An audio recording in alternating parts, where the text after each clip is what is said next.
গ্রহণ করি। নাহনুল্লাযিনা বায়াউ মুহাম্মাদান আলাল জিহাদ, জীবন যতদিন আছে জিহাদ ততদিন থাকবে, বাইয়াত গ্রহণ করো। এক ফ্যাসিস্টের পরিবর্তন হয়েছে, নব্বই ফ্যাসিস্ট আমাদের উপর যদি চেপে বসতে চায়, মানুষের অধিকার যদি লুণ্ঠন করতে চায়, মানুষের উপর যদি প্রবর্তন আচরণ করতে চায়, নাহনুল্লাযিনা বায়াউ মুহাম্মাদান আলাল জিহাদ, মুহাম্মাদের হাতে হাত রেখে এক বাক্যে বলতে চাই, খবরদার মানুষকে কোনো প্রভুশক্তি পৃথিবীর জমিনে চলতে দেওয়া হবে না, হবে না, হবে না, ইনশাআল্লাহ, ইনশাআল্লাহ। তাহলে এইভাবে বাইয়াত গ্রহণ করতে হলে অবশ্যই এ দেশের জালেমের পতন হবে, মানুষের ভাগ্যের পরিবর্তন আসবে, তাছাড়া পরিবর্তন আসবে না। আজকে বাংলাদেশের প্রত্যন্ত অঞ্চলগুলো থেকে আমরা বিভিন্ন জায়গাতে দেখি, বিভিন্ন জায়গাতে আমরা শুনতে পাচ্ছি ফ্যাসিস্ট আমাদের সামনে তৈরি হচ্ছে। কারা হচ্ছে সেটা আমরা জানি না, তৃতীয় পক্ষ না চতুর্থ পক্ষ সেটা আমার ভিন্ন আলাপ। তাদের দায়িত্ব এতটাই বেড়ে গিয়েছে যে আওয়ামী লীগ ফ্যাসিস্ট দূর হওয়ার পর এতটাই দায়িত্ব বেড়ে গিয়েছে, সমাজের মধ্যে যদি কোনো অল্প বয়সের নারী এবং পুরুষের বিবাহ হয়, সেই বাড়ি থেকে আগে থেকেই বসে আর বলে ভাইয়ের অর্ডার আমাদেরকে দেখার জন্য দায়িত্ব দিয়েছে। আরে ভাইয়ের অর্ডার কি অর্ডার? ভাইয়ের অর্ডার বাল্য বিবাহ দেওয়া যাবে। আরে তোমার কোন ভাই আছে বাল্য বিবাহ দেওয়া যাবে না? যে জালিমের অবসান ঘটানোর জন্য 2000 মানুষের প্রাণ দিতে হয়েছে, এভাবেও তারা আমাদেরকে এসে ত্যাগ দিত আর বলতো বাল্য বিবাহ করা যাবে না। কথা ঠিক না ঠিক? এভাবে আমাদের জায়গাতে এসে কোন ভাইয়ের কথা বলতো, কোন এক বড় ভাইয়ের কথা বলতো, কোন অন্য কোন ব্যক্তির কথা বলতো, এভাবে বলে বলে সমাজের মধ্যে তারা দায়িত্ব পালন করতো। এই দায়িত্ব করতে এমনটাই অবস্থা হয়েছিল যে নিজেরা আলাদা একটা কালেমা তৈরি করেছিল, যেই কালেমার মাধ্যমে এদেশের প্রত্যেকটা মানুষ নির্যাতিত নিষ্পেষিত হয়েছিল। কথা ঠিক না ঠিক? কথা ঠিক না ঠিক? সেই কালেমাটা খোলাসা করলে একটু পরে আমি বলতেছি কোন কালেমা তৈরি করেছিল। আমার জুমার নামাজে যারা মুসল্লি তারা হয়তো বুঝে গেছে কোন কালেমার কথা আমি বলতে চাচ্ছি। আমি যে জিনিসটা বুঝাইতে চাচ্ছি, বাংলার প্রত্যন্ত অঞ্চলগুলোতে আমরা ঘুরে দেখেছি, আমরা বিভিন্ন জায়গার ফোন পাচ্ছি, আমরা চোখেও আমরা দেখছি এক জায়গায় জমি এক ধরনের ছিল, আজকে অবসান ঘটানোর পর এসে বলছে এই জমি আমার, এটা আমাকেই দিতে হবে। এক জায়গায় ট্যাক্স খেত আরেকজনেরা, এখন বলতে হচ্ছে এখন অবসান ঘটেছে আমার এই বড় ভাইকে ট্যাক্স দিতে হবে। এই জায়গায় কত ট্যাক্স উঠে তো আগে আরেক জালেমরা, এখন এসে তারা বলছে তাদের দিন শেষ, এখন আমাদেরকে ট্যাক্স দিতে হবে। কত ড্রাইভারদের কাছ থেকে যে ট্যাক্স গুলো নেওয়া হতো, জালেমের অবসান ঘটেছে, ট্যাক্সের অবসান ঘটে নাই। মার্কেট গুলোর সামনে ফুটপাতের দোকানদারেরা যে ভাড়া দিয়ে যে কিছু স্বল্প খরচগুলো খাইতো, ওইখানে গিয়েও তারা ভ্যাট বসানো হচ্ছে। এখন থেকে জালেমের অবসান ঘটেছে, এখন থেকে বড় ভাই খাবে, সুতরাং দোকানদারেরা কোন ধরনের ট্যাক্স পাবে না। এই ধরনের আচরণ সত্য না মিথ্যা? আমি কি কথাগুলো সত্য বললাম না মিথ্যা বললাম? আপনারা কি মেতে গেছেন? ভয় পেতেছেন? তাহলে আমার কথা বলতেছেন না কেন, বুঝতেছেন না কেন? আমি তো কথাটা ওই রকম ভাবে কোনটা কবরস্থানে আমি আলোচনা করতেছি না, নাকি লতিফপুর কেন্দ্রীয় কবরস্থানে আমি আলোচনা করতেছি? এটা কি কবরস্থান? তাহলে আপনাদের অন্তর কি একেবারে এত হীনমন্যত হয়ে গেছে নাকি? আমি বুঝতে পারছি না। সুতরাং এই যে যারা এই আচরণগুলো এখন করতে চাচ্ছেন, যে বড় ভাইয়ের অর্ডার বাল্য বিবাহ দেওয়া যাবে না, বড় ভাইয়ের অর্ডার এখানে ট্যাক্স অমুক ভাইকে দিতে হবে, বড় ভাইয়ের অর্ডার এখন আপনাদেরকে এইভাবে বলতে হবে। স্বেচ্ছাসেবক ভাইদেরকে আমি বলছি, দাঁড়ানো ব্যক্তিগুলো হলি বসবে, না হলে চলে যাবে। আমার সামনে দাঁড়ানো ব্যক্তি আমি দেখতে চাই না। আমি আপনাদের সন্তান হিসেবে আমি বিনীত আবেদন করছি, হলি বসেন, না হলে চলে যান। দোয়া করবেন, দূরে থেকে দোয়া পাবো ইনশাআল্লাহ। সুতরাং আমার এখানে ছাত্র ভাইরা আছে, আপনারা বলে তাদেরকে বসায় দেন ইনশাআল্লাহ। হাসান জামিল সাহেব আসলে আমি আলোচনা ছেড়ে চলে যাব। যখন হুজুর আসবে তখন কেউ উঠে যাবে, কেউ আসবে। এই ধরনের স্বভাব আলেমরা দেখতে চায় না, এটা পছন্দ করে না কেউ। সুতরাং আপনারা কেন বোঝেন না? এটা একটা অনুষ্ঠান, এটা মহতি জলসা, আর এটা জান্নাতের একটি বাগিচা। আমি প্রত্যেক মাহফিল জান্নাতের বাগিচা বলি না, কেন বলি না জানেন? ওই জান্নাতের বাগিচার মধ্যে বয়ান করতে হলেও ওই জান্নাতি মেহমানদের যে প্রধান মেহমান, তাকে আগে টাকা দিয়ে ধাক্কায় স্টেজে উঠাইতে হয়। আপনারাই বলেন, জান্নাতের কোন বাগিচার মধ্যে টাকা দিয়ে ধাক্কায় আগে থেকে কন্ট্যাক্ট করে আনা, ওটা জান্নাতের বাগিচা হতে পারে? নিঃসন্দেহে এখানে কাউকে বাজেট করা হয় নাই, নিঃসন্দেহে জান্নাতের বাগিচা বক্তব্য দেওয়ার জন্য আগে থেকে কন্ট্যাক্ট করা হয়নি, যদিও জায়েজ কিন্তু আগে থেকে করা হয়নি। সুতরাং এটা ইখলাসের একেবারে আমি যত্নহীন ভাবে বলতে পারি, এখানে বসলে আপনারা কিছু ভালো কিছুই পাবেন। সুতরাং আমি যে কথাটা বলতে চাচ্ছি, ভাগ্যের পরিবর্তন আনতে হবে, বৈষম্যহীন রাষ্ট্রের জন্য নতুন স্বপ্ন বুনতে হবে, নতুন চেতনা তৈরি করতে হবে। যারা আমাদেরকে এভাবে দীর্ঘকাল পর্যন্ত অবসান ঘটিয়েছিল, আজও যদি আমরা সেই চিত্র দেখতে পাই, তাহলে এই 2000 প্রাণঘাতী 2000 শহীদদের সাথে আমাদের গাদ্দারি করা হবে। কথা ঠিক না ঠিক? সুতরাং আমি তোমাদেরকে আশ্বস্ত করতে চাচ্ছি, যারা দীর্ঘকাল পর্যন্ত আমাদের ওপর প্রভুত্ব আচরণ দেখিয়েছেন, মানুষটুকু প্রভুত্বের আচরণ খাটিয়ে যারা ট্যাক্স খাইতে চাইতেন, যারা আমাদের রক্ত চুষে খেতে চাইতেন, যারা জমির ট্যাক্স খেয়েছেন, বাল্য বিবাহের গেলে অভিভাবকের স্থান করছেন, আজও আমি তাদেরকে স্মরণ করে দিতে যাচ্ছি, যারা নতুন নব্য জাহিলিয়াত নব্য ফ্যাসিস্ট তৈরি হতে যাচ্ছেন, আপনারা 24-এর বিপ্লবকে স্মরণ করুন।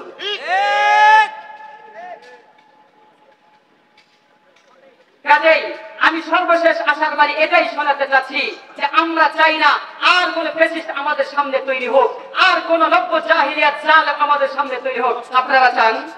আপনারা চান? আপনারা চান? সুতরাং তোমাদেরকে স্বপ্ন লালন করতে হবে। আসো আমরা আবার ঐক্যবদ্ধ হই।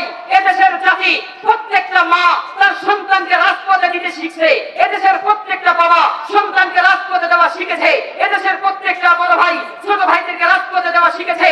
আমি তোমাদেরকে বলছি, হে যুবক, তুমি 54 ভাষা আন্দোলন পাও নাই, 69-এর গণপ্রজাতন্ত্র তুমি পাও নাই, 71-এর মুক্তিযুদ্ধ তুমি পাওনি। আসো আমরা আবার একটি শপথ গ্রহণ করি, এমন একটা বিপ্লবের জন্য প্রস্তুত হই। এটা 54 ভাষা আন্দোলন নয়, 69-এর গণপ্রজাতন্ত্র নয়, 71-এর মুক্তিযুদ্ধ নয়, আবার একটি মুক্তিযুদ্ধ হবে। এটা এই মুক্তিযুদ্ধের মাধ্যমে সকল জালেমের অবসান ঘটবে, সকল জুলুমের অবসান ঘটবে, জাহিলিয়াতের অবসান ঘটবে, এদেশের সকল কাদিয়ানি সাদিয়ানিদের অবসান ঘটবার জন্য আমরা আবার নতুন করে উলামায়ে কেরামের নেতৃত্বে মুক্তিযুদ্ধের জন্য প্রস্তুত আছি ইনশাআল্লাহ। আমরা উলামায়ে কেরামের ছায়াতলে আসবো, খেলাফত মিন হাজিহিন নবুওয়ার ছায়াতলে আসবো। আমার শ্রদ্ধেয় ওস্তাদ আল্লামা ফারুক হোসাইন সাহেব, উনি আপনাদেরকে নিয়ে লালন করতে যাচ্ছেন, স্বপ্ন বুনাতে যাচ্ছেন, দেশের প্রান্তরে প্রান্তরে খেলাফতের প্রতিষ্ঠার জন্য তিনি স্বপ্ন বুনছেন। আমিও বলতে যাচ্ছি, আপনারা যদি ঐক্যমত থাকেন, এদেশের কোন বড় ভাই কোন লিডার উলামায়ে কেরামের সামনে এসে আঙ্গুল তুলে কথা বলবে তো দূরের কথা, চোখ তুলে তাকানো সাহস পাবে না। সুতরাং আল্লামা ফারুক হোসাইনের নেতৃত্বে এই গোটা সাভার অঞ্চল আমরা খেলাফত মিন হাজিহিন নবুওয়ার স্বপ্ন বুনতে চাই। উস্তাদ মুহতারামকে আমি আমার ছোট্ট ক্ষুদ্র মুখে উদাত্ত আহ্বান জানাতে চাই, আপনি অটল এবং অবিচল থাকবেন। আমি ছাত্র হয়ে সকল মুসল্লিদেরকে নিয়ে তাওহীদি জনতা, ছাত্র জনতা, অটো চালক, গার্মেন্টস কর্মী প্রত্যেককে আশ্বস্ত করতে চাই, আপনি ন্যায়ের পথে, হকের পথে অটল এবং অবিচল থাকবেন। কোন দাদা, কোন দাদা বাবু, কোন নেতা, কোন জালেম, কোন সন্ত্রাস আপনার সামনে যদি লোক টাঙ্গাতে চাই, হাত তুলতে চাই, আমরা কথা দিচ্ছি ইনশাআল্লাহ সকলের জালেমের হাতকে অবসান ঘটানোর জন্য, সন্ত্রাসীদের পতন ঘটানোর জন্য জীবন দিতে হলে জীবন দিতে প্রস্তুত, রাজপথে নামতে হলে রাজপথে নামতে প্রস্তুত। আপনি শুধুমাত্র অটল এবং অবিচল থাকবেন, আপনার ধরনের সকল ধরনের বিপ্লব করতে আমরা ইনশাআল্লাহ প্রস্তুত।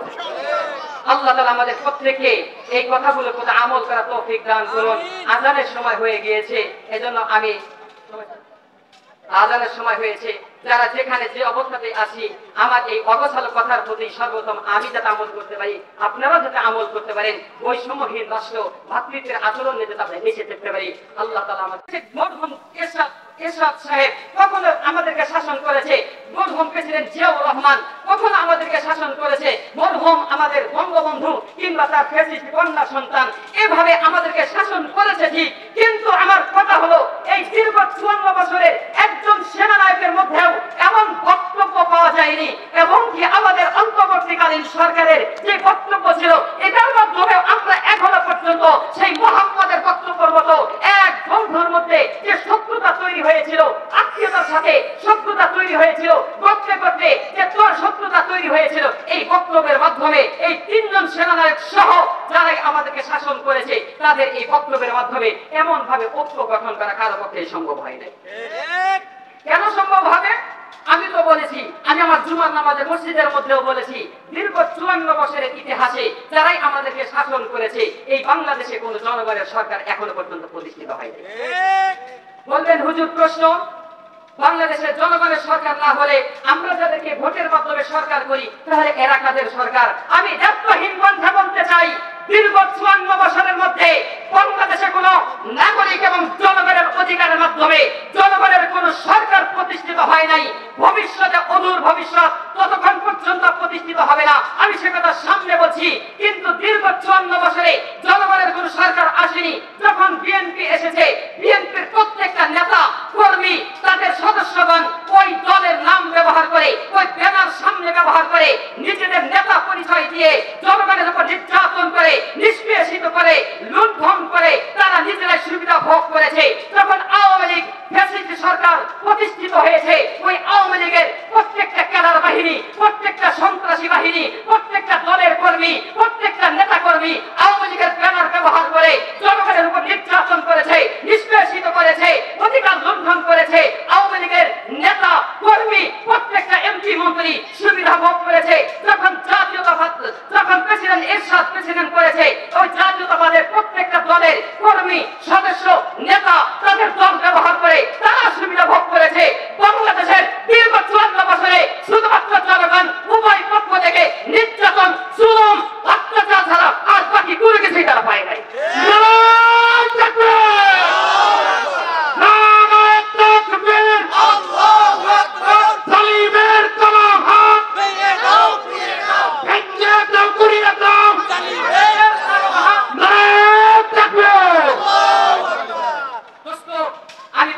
কথাই বলতে চাচ্ছি, আমাদের এদেশে দীর্ঘ 54 বছরের ইতিহাস আমাদেরকে দেখিয়ে দিয়েছিলেন জনগণের সরকার বলতে কোন সরকার আমাদের দেশে পাওয়া যায় নাই। কথা ঠিক না বেঠিক? কথা ঠিক না বেঠিক? আমাদের ভাগ্যের পরিবর্তন আমাদেরকেই করতে হবে। কারণ আজও বৈষম্যহীন একটি আমরা বিপ্লব করেছি। 2000 তাজা মায়ের রক্তের সন্তানের রক্ত এই জমিনে রক্তাক্ত করেছে, শহীদ হয়েছে, জীবন দিয়েছে, মায়েরা বিধবা হয়েছে, সন্তান হারা হয়েছে, পিতা তার সন্তান হারিয়েছে, বড় ভাই ছোট ভাই হারিয়েছে। আজও পর্যন্ত আমাদের দেশে বৈষম্য দূর হয়নি, কোন রক্তাক্ত এবং সহিংসতাও দূর হয়নি। আজকে মানুষের জীবনের নিরাপত্তা নাই। শ্রমিক ভাইয়েরা নিজেদের অধিকার বাস্তবায়ন করবার জন্য বিভিন্ন সময়ে সময়ে আন্দোলন, আর এইভাবে রক্তাক্ত আর কতকাল করবে? গরিবে তার নিজের অধিকার বাস্তবায়নের জন্য আর কতদিন পর্যন্ত করবে? আমি মনে করব ততদিন পর্যন্ত সমাজকে করতে হবে যতদিন পর্যন্ত উম্মতে মুহাম্মাদের মধ্য থেকে এমন একজন সেনানায়ক আমাদের মধ্যে না আসবে যিনি মুহাম্মাদের মতো বলবেন ফান্নাসু রাজুলান। বাংলাদেশে দুই শ্রেণীর জনগণ থাকবে, রাজুলুন বিরুন তাকিয়ুন কারিমুন আলাল্লাহ ওয়া ফাজিরুন শাকিয়ুন হাইয়ুন আলাল্লাহ। এক শ্রেণীর জনগণ থাকবে সুস্থ নাগরিক, আরেক শ্রেণীর জনগণ থাকবে দুষ্ট নাগরিক। দুষ্ট নাগরিকের প্রণেতা হিসাব থাকবে আলাদা, সুস্থ নাগরিকের হিসাব থাকবে আলাদা। এই বক্তব্য দেওয়ার মতো একজন সেনানায়ক যখন আমার দেশের পার্লামেন্টের চূড়ান্ত কৌঠায় বসে 16 কোটি তাওহীদি জনতার সামনে মুহাম্মাদের আদর্শ নিয়ে যখন এই বক্তব্য দিবে, তখন আমি মনে করব শ্রমিকদেরকে রাজপথে তাদের অধিকারের জন্য রাজপথে বেরোনোর দরকার হবে না। গরিবের অধিকারের জন্য কোন সাহেবের দরবারও যেতে হবে না। ঘন্টার পর ঘন্টা রাস্তায় জাম লাগিয়ে মানুষের উপর জুলুম নির্যাতন করতেও হবে না। সুতরাং প্রভুত্বের আচরণ মানুষের মধ্য থেকে বের করে দিয়ে মুহাম্মদ আরবির একজন সেনানায়ক খেলাফত মিন হাযিহিন নবুওয়ার জান্নাবাহী একজন সেনানায়ক যখনই আসবে 16 কোটি তাওহীদি জনতার ভাগ্য তখন পরিবর্তন হবে। এর আগে পরিবর্তন হবে না, এর আগে কোনোভাবেই পরিবর্তন হবে না। দোস্ত, আমি তোমাদেরকে এই কথাই বলতে চাচ্ছি, আল্লাহর পয়গম্বর বৈষম্য রাষ্ট্রহীন দূর করলেন, বৈষম্য রাষ্ট্র একটি পরিচালনা করলেন, সকল বৈষম্য দূর করলেন, জাহিলিয়াত দূর করলেন। আল্লাহর আয়াত এই কথা বলে। এর পরবর্তীতে এই হাদিসের পর আল্লাহর নবী সকল সাহাবীদেরকে এবং কাফেরদেরকে উদ্দেশ্য করে বলেন, ইয়া আইয়ুহান নাস ইন্না খলাকনাকুম মিন যাকারিন ওয়া উনসা ওয়া জাআলনাকুম শুউবান ওয়া ক্বাবাইলা লিতাআরাফু। ও গ্রামগুলির মানুষেরা, তোমরা ভালো করে শুনে রাখো, মানুষের মধ্যে কোনো ভেদাভেদ করা যাবে না। তুমি সৌন্দর্য হয়েছ, কালো কুশিকে নাক ছিটকিয়ে কথা বলা যাবে না। তুমি বড় লোক হয়েছ, গরিবকে দেখে নাক ছিটকানো যাবে না। অট্টালিকার মালিক হয়েছ, তুমি বাড়িওয়ালা হয়েছ, ভাড়াটিয়াকে দেখে নাক ছিটকানো যাবে না। তুমি অট্টালিকার মালিক, বাড়িওয়ালার মালিকের স্ত্রী হয়েছ, ভাড়াটিয়ার মালিকের ভাড়াটিয়ার স্ত্রীদেরকে দেখে তোমাদেরকে বৈষম্য করা যাবে না। তুমি বড় শিল্পপতি, কাঁচামালওয়ালার সামনে তোমাকে বৈষম্য করা যাবে না। মানুষের মধ্যে কোনো পার্থক্য করা যাবে না। সুতরাং তুমি কালো হও, তুমি কুৎসি হও, তুমি সৌন্দর্যশীল হও, সুজনদের অধিকার হও, তুমি লম্বা হও আর বেটে হও, উচ্চ মর্যাদাশীল হও আর নিম্ন মর্যাদাশীল হও, তুমি যেই বংশেরই হও না কেন, আল্লাহ পাক ঘোষণা করলেন ইয়া আইয়ুহান নাস ইন্না খালাকনাকুম মিন যাকারিন ওয়া উনসা ওয়া জাআলনাকুম শুউবান ওয়া ক্বাবাইলা লিতাআরাফু ইন্না আকরামাকুম ইনদাল্লাহি আতকাকুম। শুধুমাত্র আল্লাহর কাছে মর্যাদাশীল থেকে আল্লাহর তাকওয়া এবং আল্লাহর ভীরুতার মাধ্যমে একটি স্তর থাকবে, দ্বিতীয় কোনো স্তর তৈরি করা যাবে না। দোস্ত, আমি তোমাদেরকে কথা বলতে চাচ্ছি, আমরা 24-এর বিপ্লব করেছি বৈষম্যহীন একটি রাষ্ট্র পরিচালনা করবার জন্য। আমরা 24-এর মধ্যে রক্ত দিয়েছি, জীবন দিয়েছি, মাদেরকে আমরা সন্তান হারা করেছি, স্ত্রীদেরকে বিধবা করেছি, শুধুমাত্র এই চিত্র দেখবার জন্য নয় যে আমাদেরকে দীর্ঘ 54 বছর পর্যন্ত যেমন ভাবে জালেম শাহীরা আমাদেরকে শাসন করেছে, শুধুমাত্র ক্ষমতার রদবদল হয়েছে, জনগণের রদবদল, ভাগ্যের রদবদল হয়নি, শুধুমাত্র ব্যক্তিত্বের পরিবর্তন হয়েছে, নীতির কোনো পরিবর্তন হয়নি, সংবিধানের কোনো পরিবর্তন হয়নি। দোস্ত, আমি তোমাদেরকে সেই উম্মতে মুহাম্মাদের সর্বশ্রেষ্ঠ নায়ক, যিনি সর্বপ্রথম একটি রাষ্ট্র পরিচালনা করবার জন্য একটি সংবিধান করেছিলেন, মদিনার সনদের দিকে তোমাকে নিয়ে যেতে চাই। মদিনার সনদের মধ্যে যে রাসূলুল্লাহ সাল্লাল্লাহু আলাইহি ওয়াসাল্লাম যেভাবে ধারাবাহিকভাবে তিনি রাষ্ট্র পরিচালনার জন্য করেছিলেন, ওই মদিনার সনদ অনুপাতে যতক্ষণ পর্যন্ত বাংলাদেশের পার্লামেন্টে ওই মদিনার সনদ প্রতিষ্ঠিত না হবে, আমি আপনি হাজার রক্ত, হাজার মানুষের প্রাণহানি করলে, হাজার যুবক শহীদ হলেও, হাজার মায়ের বুক খালি করলেও, হাজার স্ত্রীকে বিধবা করলেও এদেশের মানুষের জনগণের ভাগ্যের কোনো পরিবর্তন হবে না। সুতরাং আমি আজকে তোমাদেরকে এই জায়গাটাই আমি আপনাদেরকে সামনে নিতে চাই। জীবনের পরোয়া করো, মানুষের মৃত্যুর পরোয়া করো, জিহাদ দেখলে পলায়ন করো। দোস্ত, এই ভয় ভীত রাখা যাবে না। আল্লাহ তাআলা তোমাদেরকে ঘোষণা করছেন, ইন্নাল্লাযীনা ক্বালু রাব্বুনাল্লাহ সুম্মা ইসতাকামু তাতানাজ্জালু আলাইহিমুল মালাঈকাতু আল্লা তাখাফু ওয়া লা তাহজানু ওয়া আবশিরু বিল জান্নাতিল্লাতী কুনতুম তুআদুন। আল্লাহ পাক রব্বুল আলামিন ঘোষণা করছেন, যারা উম্মতে মুহাম্মাদের মধ্যে দুইটা বৈশিষ্ট্যের অধিকারী হবে, আমি আল্লাহ পাক রব্বুল আলামিন ঘোষণা করলাম তার মৃত্যুর সময় তাতানাজ্জালু আলাইহিমুল মালাঈকা, আমি আল্লাহর পক্ষ থেকে ফেরেশতা আসবে, মৃত্যু অন্তিম মুহূর্তে তার কর্ণকুহরে বলবে তাতানাজ্জালু আলাইহিমুল মালাঈকাতু আল্লা তাখাফু ওয়া লা তাহজানু। হে মৃত্যুবরণকারী, অন্তিম মুহূর্তে এসে তোমার কানে কানে বলবে, আরে তুমি কিসের ভয় পাচ্ছ, কিসের পেরেশান করছো, তুমি হয়তো চিন্তা করছো জিহাদের ময়দানে গেলে, রাষ্ট্র পরিচালনায় আল্লাহর নবী সেই বিধান বাস্তবায়ন করবার জন্য বিপ্লবে গেলে হয়তো আমার জীবন চলে যেতে পারে, তুমি হয়তো প্রাণনাশের ভয়ে, মৃত্যুর ভয়ে তুমি কাঁপছ, হায় আমি যদি মৃত্যুবরণ করি আমার সন্তানগুলোর কি অবস্থা হবে, আমার স্ত্রীর কি অবস্থা হবে, এই পেরেশান করছো। আল্লাহর পয়গম্বর বলেন, ওই সাহাবী এসে এসে তার কর্ণকুহরে বলবে, দুনিয়ার পেরেশানিও থাকবে না, আখিরাতের পেরেশানিও থাকবে না, আল্লাহর পক্ষ থেকে ফেরেশতা এসে তার কানে কানে বলবে তাতানাজ্জালু আলাইহিমুল মালাঈকাতু আল্লা তাখাফু ওয়া লা তাহজানু ওয়া আবশিরু বিল জান্নাহ। আর দুনিয়ার পেরেশান নাই, আখিরাতের পেরেশান নাই, আমি আল্লাহর পক্ষ থেকে এসে তোমার কর্ণকুহরে সুসংবাদ দিলাম তোমার জন্য জান্নাত। সুবহানাল্লাহ। বৈশিষ্ট্য কি? আল্লাহ পাক রব্বুল আলামিন বলেন, ইন্নাল্লাযীনা ক্বালু রাব্বুনাল্লাহ, যারা আমার এই উম্মতের, আমার এই বান্দাদের মধ্য থেকে, জীবন বিধানের মধ্য থেকে সর্বক্ষেত্রে শুধুমাত্র বলবে ক্বালু রাব্বুনাল্লাহ, আমাদের রব হলেন কে? আরো জোরে বলতে হবে, আমাদের রব কে? আমাদের রব হলেন কে? আল্লাহ জীবনের 64 বছর হায়াত পেয়েছে, সুতরাং প্রত্যেকটা সেক্টরে সেক্টরে শুধুমাত্র স্বীকৃতি দেবে রব হিসেবে একমাত্র তিনি হলেন আমার আল্লাহ। দ্বিতীয় বৈশিষ্ট্য হবে সুম্মা ইসতাকামু, তোমাকে তোমাকে ইস্তেকামতের সাথে থাকতে হবে। আল্লাহকে আল্লাহ বললেই ইস্তেকামতের সাথে থাকতে হবে। এই কথা কেন বললেন? দোস্ত, তুমিও আল্লাহকে স্বীকার করো, কাফিররাও আল্লাহকে স্বীকার করে, আবু জাহেল আল্লাহকে স্বীকার করেছে, উতবা সাইবা আল্লাহকে স্বীকার করেছে। তুমি যেমনি ভাবে বলো আসমানের মালিক আল্লাহ, জমিনের মালিক আল্লাহ, হায়াতের মালিক আল্লাহ, আবু জাহেলকে জিজ্ঞাসা করা হয়েছিল, আবু জাহেল বলেছিলেন আসমানের মালিক আল্লাহ। খালাকাস সামাওয়াতি ওয়াল আরদা লা ইয়াকুলুনাল্লাহ। আবু জাহেলকে যদি জিজ্ঞাসা করো তিনিও বলবেন লা ইয়াকুলুনাল্লাহ। আসমান এবং জমিন সৃষ্টি করেছেন তিনি বলেন আল্লাহ। তোমার কুরসি পত্তলিক আছে, তোমার কুরসি হিন্দু রয়েছে, তাকেও যে জিজ্ঞাসা করো তোমাকে সৃষ্টি করেছেন কে, তিনিও বলবেন উপরওয়ালা। কিন্তু অনেকগুলো দেবীর প্রশংসা, অনেকগুলো দেবীর মূর্তির এবং তারাও কিন্তু স্বীকৃতি দিয়ে তাদেরকে কিন্তু উপাসনা হিসাবে তারাও ঘরের মধ্যেই তাদেরকে পূজা করে। সুতরাং তোমার বিশ্বাস হিন্দুদের বিশ্বাস একই বিশ্বাস, কিন্তু পার্থক্য রয়েছে এখানে।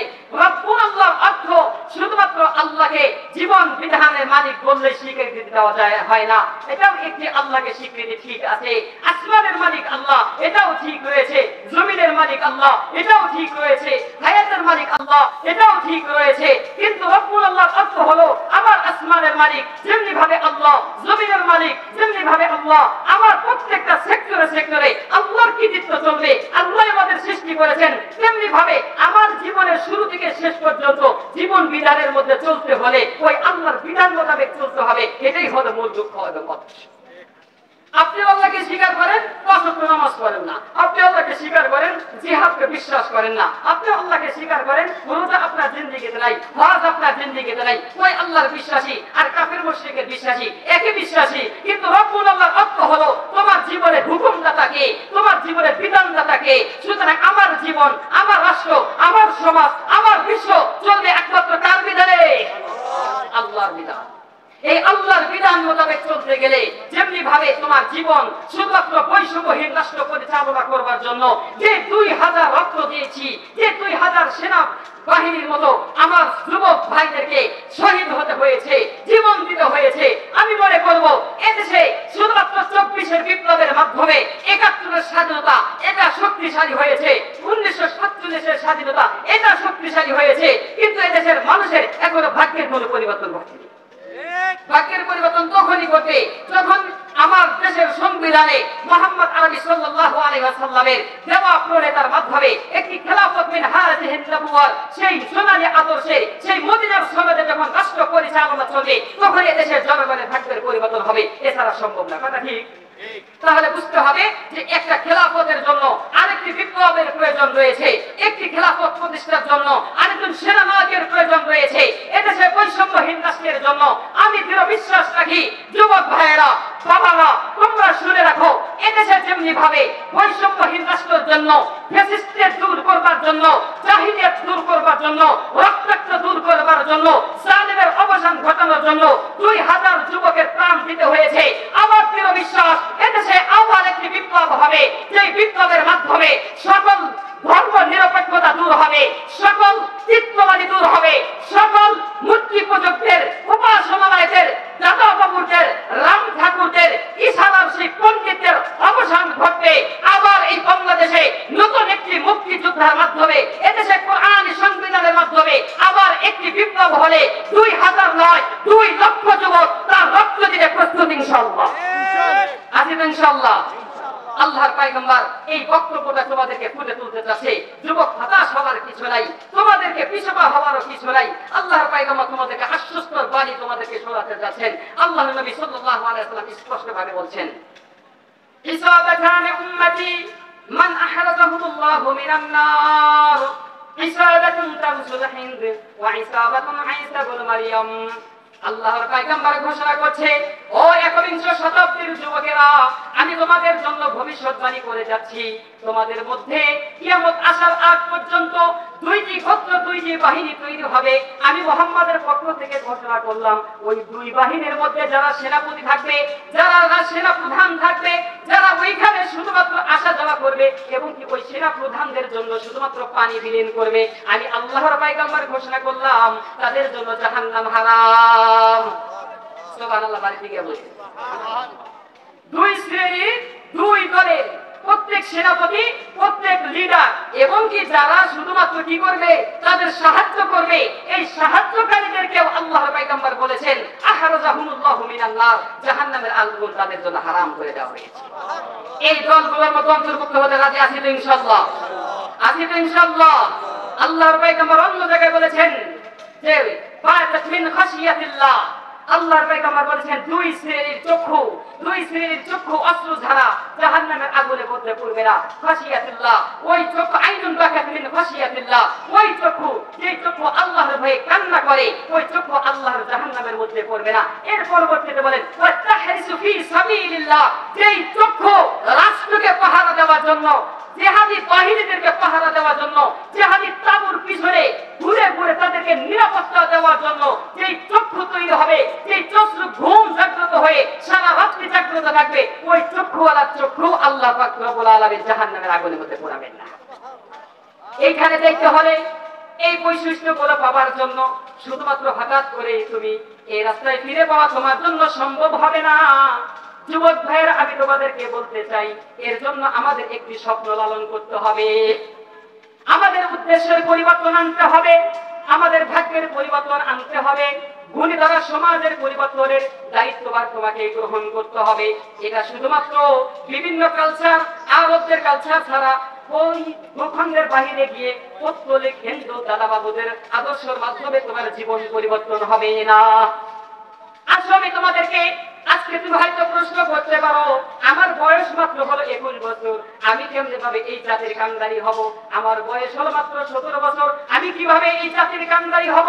আমার বয়স হলো মাত্র 30 থেকে 40 বছর, আমি কিভাবে এই জাতির নেতৃত্ব দিব? বিধ্বস্ত হওয়ার কোনো কথা না, আশ্বস্ত হওয়ার আমি বাণী তোমাদেরকে শোনাচ্ছি। আসো আমাদের সোনালী যুগের দিকে আমরা ফিরে যাই।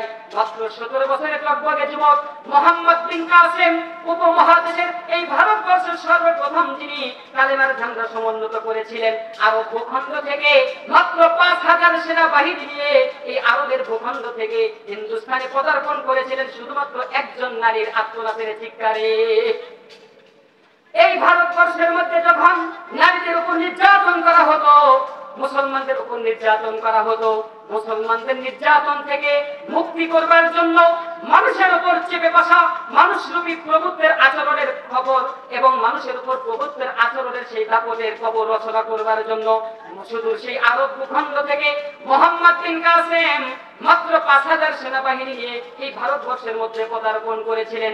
দুষ্ট ক্ষমতার পরে মোহাম্মদ বিন কাসেম রাষ্ট্র পরিচালনার নেতৃত্বে স্থানে যাননি, শুধুমাত্র এই 5000 সেনাবাহিনীর বাহুশক্তির মাধ্যমে ভারতবর্ষকে হটিয়ে দিয়ে যান নাই, শুধুমাত্র তিনি জায়গা মতো আঘাত করেছিলেন। তার একটাই বিশ্বাস ছিল, সকল ক্ষমতার মালিক যেহেতু আল্লাহ, তাআল্লুক মা আল্লাহর সম্পর্ক করে দিনের বেলায় মুজাহিদের ভূমিকা, রাত্রের বেলায় ফকির সন্ন্যাসী আল্লাহ তাআলার কাছে চেয়েছে শক্তি যোগাইতেন।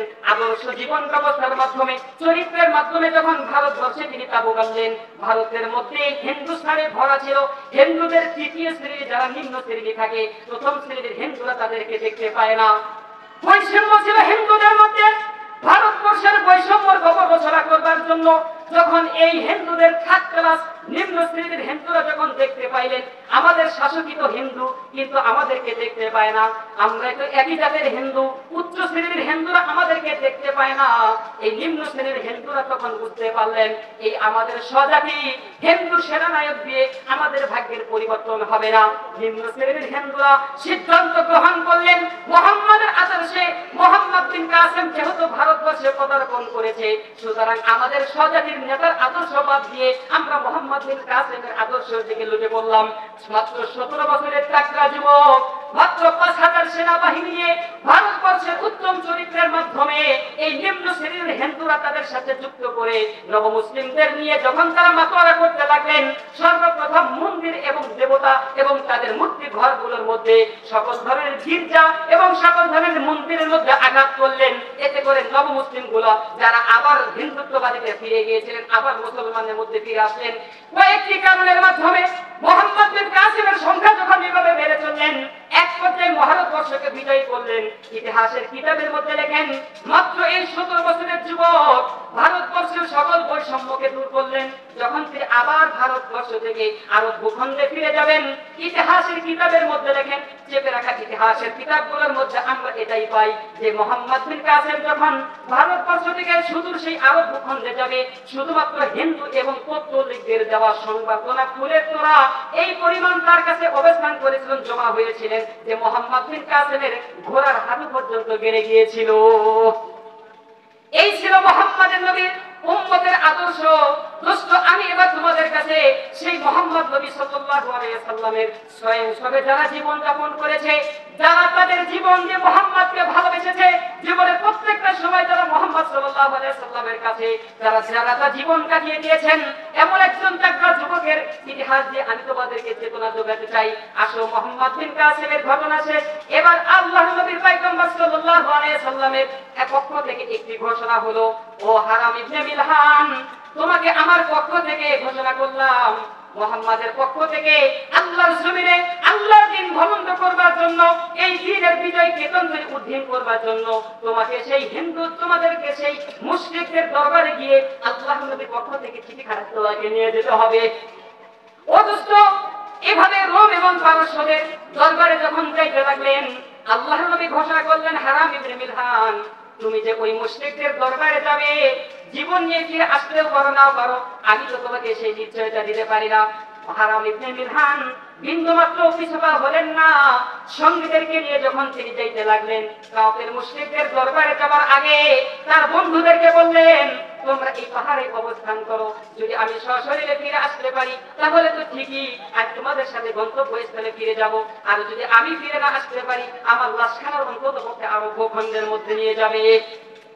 যুবক ভাইয়েরা, আমি তোমাদেরকে এই ঘটনা এই জন্যই বলছি, হারাম ইবনে মিলহান যখন সেই দরবারের মধ্যে গেলেন, ওই দরবারে যাওয়ার সাথে সাথেই প্রথম যখন কথা বলছিলেন লিডারদের সাথে, পিছন থেকে চোখের ইশারা করলেন, এক বেঈমান পিছন থেকে হারাম ইবনে মিলহানের বুক ছিদ্র করে একটি ঝঞ্ঝার করলেন, বুক ছিদ্র করে মুহাম্মদ বিন হারাম ইবনে মিলহানের বুক ভেদ করে কলিজা যখন বের হয়ে আসলেন, হারাম ইবনে মিলহান মা গো বাবা গো বলে ডাক দিলেন না, উস্তাদ বলে চিৎকার করলেন না, নেতা বলেও চিৎকার করলেন না। যুবক ভাইরা, তোমরা যারা শেষ আর বিভিন্ন ক্রিম মেখে মেখে চেহারা সৌন্দর্য করতে চাচ্ছ, আসলে আমি তোমাদেরকে চেহারা সৌন্দর্যের বাণী শোনাই। হারাম ইবনে মিলহান তোমাদেরকে দেখিয়ে দিলেন, আল্লাহর নবীর এই কথা রাখতে গিয়ে আল্লাহর জমিন আল্লাহর দ্বীন ভবন্ত করবার জন্য তিনি এই কাফের মুশরিকদের দরবারে এসেছেন, বুক ছিদ্র করে কলিজা বের হয়েছেন, মা গো বাবা গো বলে ডাক দেন নাই, বরং হারাম ইবনে মিলহান তার হাত ধরে বের করে দিয়ে এভাবে কলিজার রক্ত মুখে মারলেন আর বললেন, ফুস্তু করবিল কাবা,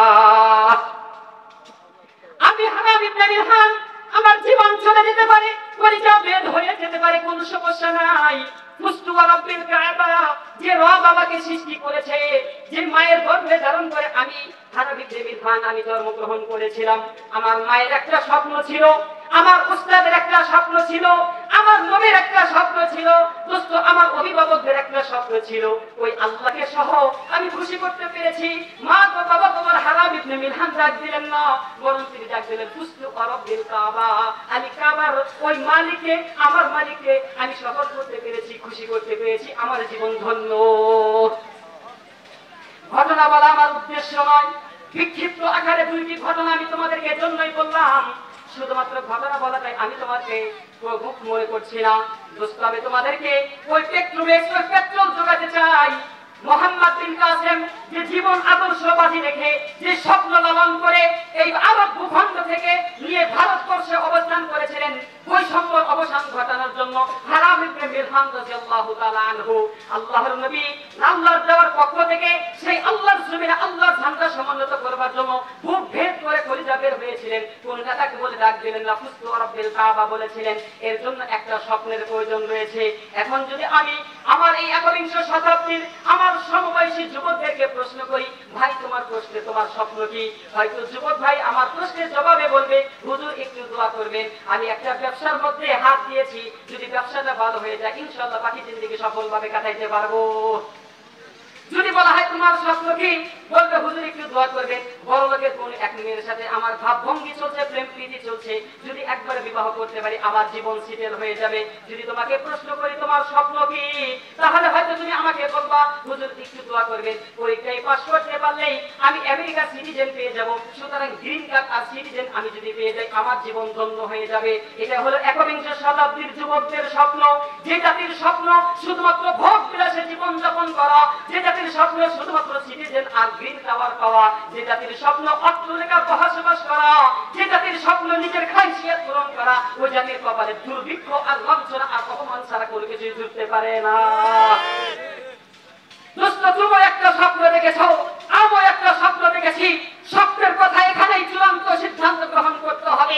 যতবার শক্ত হতে পারে আকাশ দিয়ে